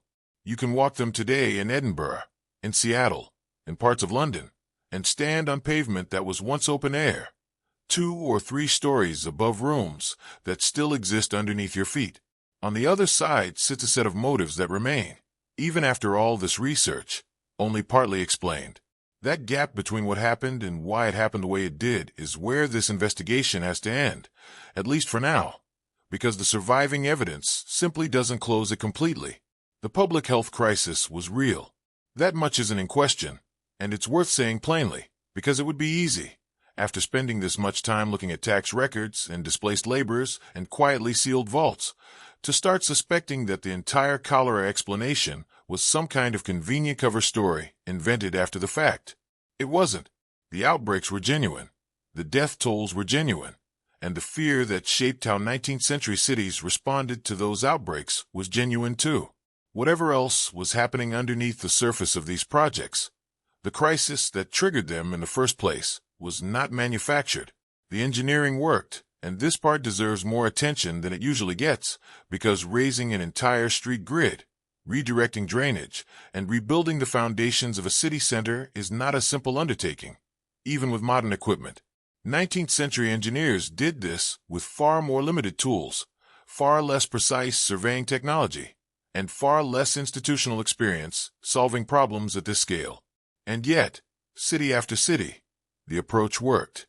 People genuinely stopped dying of cholera because these streets were raised, because the new drainage systems kept sewage and drinking water properly separated for the first time in these cities' histories. That outcome is measurable, documented, and about as close to settled fact as this investigation gets. What's less clear, and what this investigation keeps circling back to without ever fully resolving, is why, once the crisis passed, nobody went back to reclaim, document, or even properly acknowledge what had been buried in the process. This is the detail that doesn't fully make sense, no matter how many times it gets examined from different angles. The emergency response, however imperfect, is understandable. Cities under threat make fast decisions, and fast decisions often leave loose ends. But decades passed after these crises ended. Generations passed, and the loose ends were never gathered up. Nobody in an official capacity seems to have circled back and said, clearly and on the record, here is what we buried, here is why, and here is what became of the people who lived there. Not in Edinburgh, where entire sealed closes sit beneath the Royal Mile, largely unexamined by anyone outside a small circle of historians and tour guides for the better part of 2 centuries. Not in Seattle, where the underground network beneath Pioneer Square went essentially unmentioned in official city records for decades, rediscovered more by accident and local curiosity than by any deliberate act of civic remembering. Not in London, where the displaced laborers from the 1877 metropolitan streets Improvement Act disappear from the documentary records so thoroughly that tracing their fates becomes, as already discussed, close to impossible using what survives today. Not anywhere on the list this investigation has worked through so far. That absence of follow-up is worth sitting with for a moment, because it's easy to read past it quickly, as just another example of bureaucratic neglect, the kind of institutional forgetting that happens to all sorts of historical records over time. But this isn't ordinary forgetting. Ordinary forgetting tends to be gradual, uneven, scattered. This is different. This is the same specific category of information: buried floors, displaced tenants, sealed foundations, going quiet in strikingly similar ways across multiple cities, multiple countries, multiple separate legal and administrative systems that had no direct coordination with one another. That consistency is what keeps this from feeling like simple, random neglect. The toys are still sitting in those Edinburgh rooms. That detail has come up earlier in this investigation, but it's worth returning to here, at the end, because of how much weight it quietly carries. Small wooden and clay toys, the kind that would have belonged to children living in these lower-level rooms before they were sealed off from the street above. Not museum pieces, not carefully preserved artifacts placed there deliberately for later discovery. Ordinary objects, left behind in the ordinary rush of people clearing out of a space they were told to abandon. Objects that then sat undisturbed in the dark for well over a century before anyone opened that particular door again. The plates are still stacked. In more than one of these sealed spaces, dishware has been found arranged the way a family arranges dishware in active daily use. Not scattered or broken, but stacked, ready, waiting for a meal that never happened again in that room. Someone's grandmother cooked in a kitchen that a city quietly decided didn't exist anymore. That sentence sounds almost simple when it's said plainly like that, but it captures something the tax records and legislative documents never quite managed to capture on their own. Behind every reclassified basement and every quietly sealed foundation was an actual household, actual daily routines, actual people whose ordinary lives were treated, in the end, as an administrative inconvenience to be sealed away, rather than a population to be properly relocated and accounted for. This raises a question that has been sitting underneath this entire investigation from the very first chapter, even when it wasn't stated outright. Was this simply the unavoidable cost of modern sanitation? The kind of imperfect, imprecise transition that any large-scale infrastructure project inevitably produces when it's carried out under emergency conditions, with limited resources and limited time? Under this reading, the buried floors and disappearing tenants are unfortunate, but ultimately incidental, a byproduct of doing something genuinely necessary, carried out imperfectly because 19th century cities simply didn't have better tools or more careful processes available to them. Or is it something closer to convenient erasure, repeated independently in city after city because it served more than one purpose at once?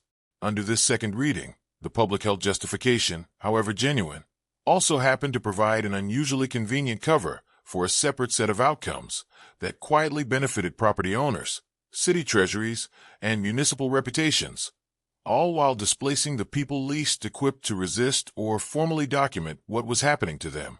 Neither of these two readings has been fully proven across the course of this investigation. Neither has been fully ruled out either. Nobody in authority has ever fully answered that question, and this is perhaps the most striking detail in the entire pattern. Not one city government, out of all the ones covered in this investigation, has ever issued anything resembling an official accounting of what was buried, who was displaced, or why the historical record surrounding these events remains as thin and inconsistent as it does. Local historians have pieced together fragments. Tour guides in Edinburgh and Seattle now walk visitors through carefully lit sections of these underground spaces, treating them as curiosities, as strange, atmospheric footnotes to city history. But a formal, comprehensive answer, the kind that might actually resolve the open questions running through this entire investigation, has simply never been produced.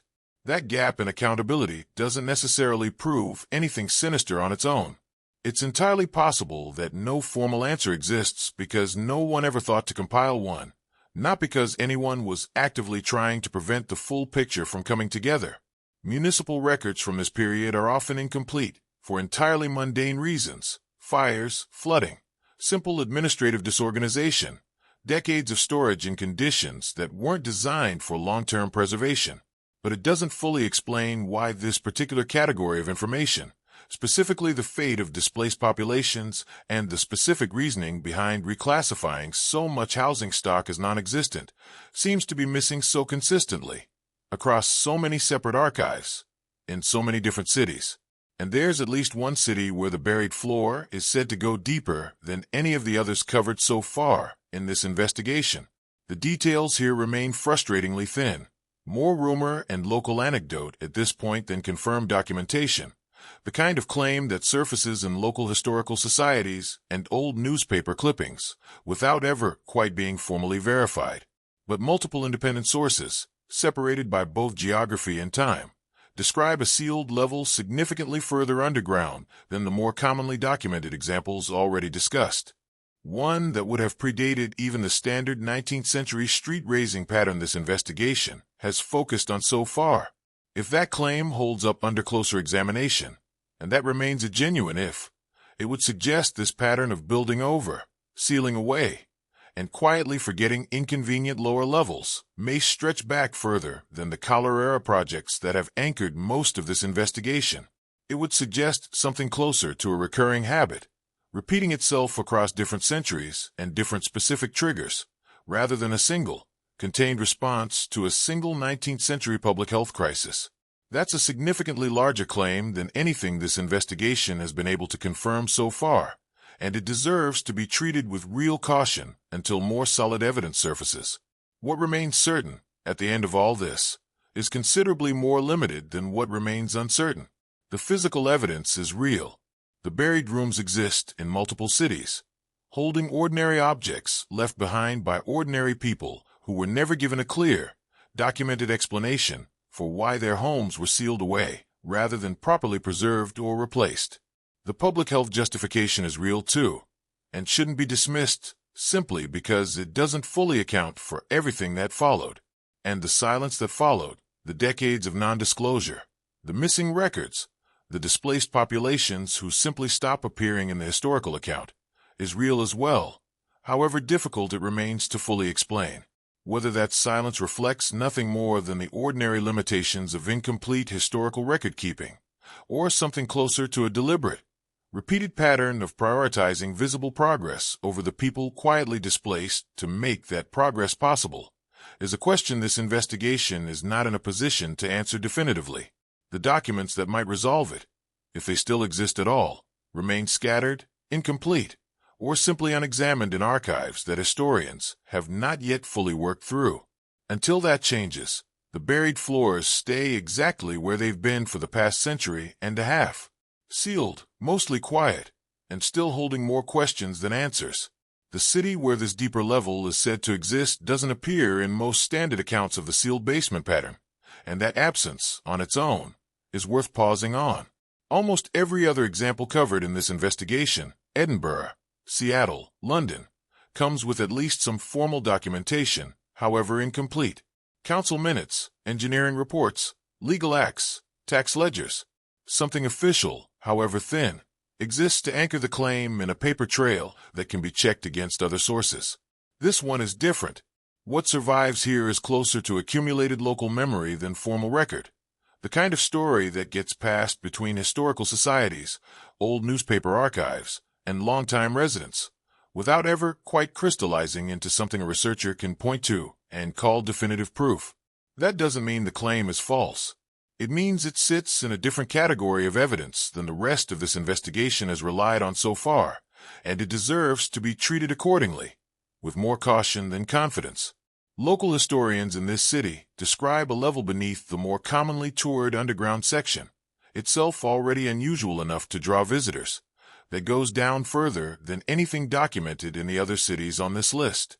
According to these accounts, it isn't simply a second layer of sealed street-level rooms, the kind already familiar from Edinburgh's closes or Seattle's underground storefronts. It's described as something older, structurally different, and harder to explain using the same 19th century public health framework that has anchored most of this investigation. This raises an obvious question before anything else can be examined properly. If this deeper level predates the standard cholera-era street raising pattern, what was it originally built for? And why was it buried in the first place? The cholera explanation, however partial and contested it's been throughout this investigation, at least gives a clear, documented motive for the more familiar examples. Public health crisis, engineering response, streets raised, floors sealed as an incidental consequence. If this deeper level exists and genuinely predates that pattern, none of that explanation applies to it directly, which means whatever originally motivated its construction and its later burial remains, at this point, essentially unknown. Some local accounts suggest this deeper level began as something closer to storage or utility space, built to serve the practical needs of a much earlier version of the city, long before formal municipal sanitation systems existed in any organized form. Under this reading, the space wasn't sealed for the same reasons the later, more thoroughly documented levels were. It was simply abandoned gradually, over a longer period, as the city's practical needs shifted and newer, more convenient infrastructure was built directly on top of it, layer by layer, until what had once been ground level became, without much deliberate decision-making at all, buried infrastructure nobody had strong reason to think about anymore. That explanation sounds plausible enough on its surface, and it would fit a pattern historians recognize from other old cities, where centuries of gradual rebuilding naturally produce buried layers, without any single dramatic event causing it. But it doesn't fully account for a detail that keeps surfacing in the local descriptions of this particular site, one that separates it from ordinary gradual urban layering. According to multiple independent accounts, this deeper level shows signs of having been deliberately closed off, not simply built over and forgotten through the slow accumulation of new construction. Sealed doorways, block stairwells, points of access that appear to have been intentionally closed, rather than gradually buried under later development. That distinction matters more than it might initially seem to. Gradual burial, the kind that happens naturally as a city rebuilds itself over centuries, tends to leave a particular kind of physical signature. Uneven fill, Construction debris from multiple different periods, layered messily on top of each other. Spaces that were simply abandoned in place, left as they were the last time anyone used them, then slowly buried under everything built afterward. Deliberate sealing looks different. It suggests a specific decision, made at a specific point, to close off access to a specific space, for reasons that were presumably clear to whoever made that decision at the time, even if those reasons were never formally recorded anywhere that survives today. At first, this seems like it might simply be a more dramatic version of the same pattern already documented elsewhere in this investigation. But there's a problem with that comparison, and it's worth stating clearly. In every other example covered so far, the sealing coincides with a documented public event, a cholera outbreak, a piece of specific legislation, a named engineering project with a clear start and end date. This deeper level doesn't come with any of that. No named project, no surviving legislation, no public health crisis anyone has been able to connect to it directly. Just a deliberate closure, described consistently across multiple independent local sources, with no clear documented reason attached to it anywhere in the surviving record. This is where the explanation becomes genuinely difficult, more difficult than anything else covered in this investigation so far, because a deliberate closure without a documented public justification breaks the pattern this entire investigation has been built around. Up to this point, every sealed space discussed has come with at least some official explanation, however incomplete or however loosely it may have been enforced afterward. Cholera, street improvement, infrastructure modernization, something on paper, connecting the decision to seal a space with a stated public reason for doing so. If this deeper level really was deliberately sealed, without any comparable public justification ever being recorded, it suggests a different category of decision entirely, something closer to a private or quietly local choice, rather than a large-scale public infrastructure response. That distinction opens up a wider set of questions this investigation isn't in a strong position to answer with any confidence. Who would have had the authority to seal off a significant underground space without any surviving public record explaining the decision?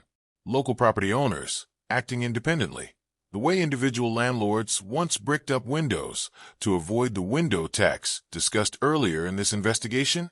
Some earlier version of municipal authority, operating under governance structures too informal or too poorly documented to have left behind the kind of paper trail modern researchers rely on? Or something else entirely, some combination of private and local decision-making that never rose to the level of formal, citywide policy in the first place? It doesn't fully make sense, at least not yet, and that gap is worth sitting with rather than rushing past. Every other example in this investigation fits, more or less comfortably, into the broader pattern of 19th-century public health infrastructure projects, however messy and incomplete their follow-through turned out to be. This one doesn't fit as cleanly. It sits slightly outside the timeline, slightly outside the documented motive, slightly outside the kind of paper trail that has made it possible to trace the other examples with any real confidence. That doesn't mean it's unrelated to everything else covered so far.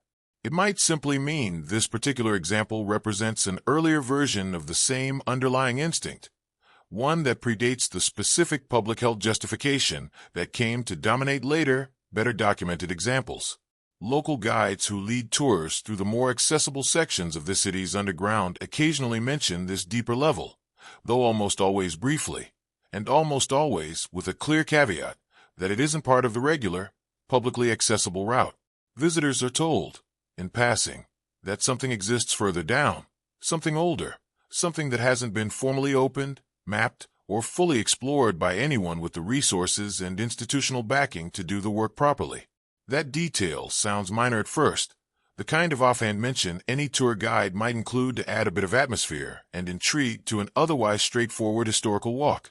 But it's worth examining more closely, because it raises a fairly direct question. If this deeper level genuinely exists, and enough local knowledge about it survives that tour guides can reference it consistently, why has no formal archaeological or historical survey of the space ever been completed and published? Several possible answers exist, and none of them can currently be confirmed or ruled out using the information available.